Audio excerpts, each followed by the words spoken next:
আসসালামু আলাইকুম। নবম দশম শ্রেণীর গণিত এবং এসএসসির প্রস্তুতিমূলক ক্লাসে সবাইকে স্বাগতম। আজকে আমরা করব অনুশীলনী 9.1 ত্রিকোণমিতি। এখান থেকে আজকে আমরা 17 এবং 18 এই দুটো অঙ্কের সমাধান দিব। 17 নম্বর অঙ্কটা যদি আমরা দেখি, এটা আমাদের প্রশ্ন ছিল tan θ plus sec θ whole square equal 1 plus sine θ 1 minus cos θ। তাহলে এখান থেকে এটা হচ্ছে আমাদের লেফট হ্যান্ড সাইড। এই অঙ্কটা করার মাধ্যমে আমাদের রাইট হ্যান্ড সাইড এটা আনতে হবে। এই অঙ্কটা কিন্তু খুবই গুরুত্বপূর্ণ এবং এটা পরীক্ষা আসার সম্ভাবনা আছে, তাই এটা তোমরা একটু ভালো করে দেখবা এবং নিজেরা তারপর খাতায় লিখে প্র্যাকটিস করবা। এখন আমরা তাহলে লেফট হ্যান্ড সাইড নিলাম tan θ plus sec θ whole square.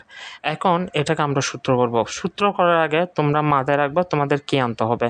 এখানে কিন্তু তোমাদের আনতে হবে সাইন θ এবং কস θ, তাই এই রিলেটেড সূত্রগুলো করবা। এখন সাইন θর সূত্র, tan θ সূত্র আমরা জানি সাইন θ বাই কস θ, আর sec θ সূত্র হচ্ছে 1 বাই cos θ। তো আমরা এই দুটার সূত্র বসালাম, হোল স্কোয়ারটা বাইরে থাকলো। আর এখন এখানে আমরা ভগ্নাংশের যোগ করব। এখানে আমাদের cos θ এবং cos θ দুটোটা হর যেহেতু সেম, আমরা লসাগু হিসেবে একটা হর নিলাম, cos θ নিলাম। এখন cos θ আর cos θ কাটা গেল, উপরে থাকলো sin θ প্লাস এখানকার cos θ আর এখানকার cos θ কাটা গেল, উপরে থাকলো 1। এরপর আমরা এখন কি করব, যার পাওয়ারটা, এই পাওয়ারটা যেহেতু কেন লব এবং দুটো রাশি পাবে, যার পাওয়ারটা আমরা তাকে দিয়ে দিই। সাইন θ প্লাস 1 হোল স্কোয়ার, আর নিচে আমাদের হবে কস স্কোয়ার θ। নিচে আমাদের সূত্রের মধ্যে পড়ছে নিচের রাশিকে আমরা সূত্রে ফেলবো, উপরেরটা আমরা নিচের রাশি থেকে মান আসলে ওইটার সাথে কাটাকাটি করব। তো নিচে যদি আমরা দেখি cosec স্কয়ার θ, cosec স্কয়ার θকে যদি আমরা সূত্র করি তাহলে এটা হবে 1 minus sin square θ। cosec square θর সূত্র হচ্ছে 1 মাইনাস sin স্কয়ার θ। এখন উপরটা আমরা যেরকম সেরকম রাখলাম। cosec স্কয়ার θকে এখন এখানে 1 উপর যদি আমরা নিচ থেকে যদি একটা স্কয়ার ধরি, তাহলে এটা a square minus b square একটা সূত্রের মধ্যে আমরা ফেলতে পারতেছি। তাহলে এটাকে যদি আমরা সূত্রের মধ্যে ফেলি, a square minus b square সূত্র হচ্ছে a মাইনাস b into a plus b, অর্থাৎ 1 minus sine θ into 1 plus sine θ। এখন আমরা কি করব, সাইন θ প্লাস 1 উপর আছে 2টা, আর 1 প্লাস সাইন θ বা সাইন θ প্লাস 1 নিচে আছে একটা। এই দুইটা থেকে আমরা এখান থেকে একটা কেটে দিই, তাহলে এই দুইটা থেকে উপরের দুইটা থেকে যদি আমরা এটা যদি কেটে দিই, তাহলে উপরে থাকবে আর 1 প্লাস সাইন θ একটা, আর নিচে থাকবে 1 মাইনাস সাইন θ। এটা হচ্ছে আমাদের উত্তর। ওকে, এখন আমরা 18 নম্বর অঙ্কটা যদি দেখি, এটা আমাদের প্রশ্ন ছিল cot a plus tan b divided cot b plus tan a equal cot a into tan b। এটা আমাদের আনতে হবে।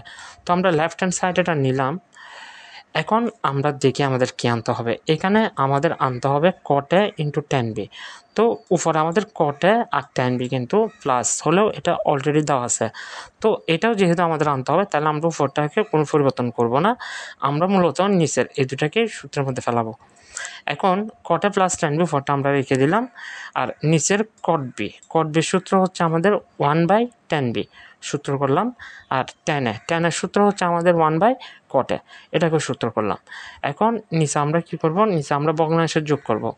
tan b cot a, যদি আমরা এখানে হর যেহেতু দুইটা দুই রকম, তাই লসাগু হিসেবে আমরা দুটোটাই নিলাম, tan b cot a। এখন কি করব, একটু ভালো করে দেখবে। এটা এখানে tan b আর tan b কাটা গেল, আর এখানে আমাদের অবশ্যই থাকলো কি cot a।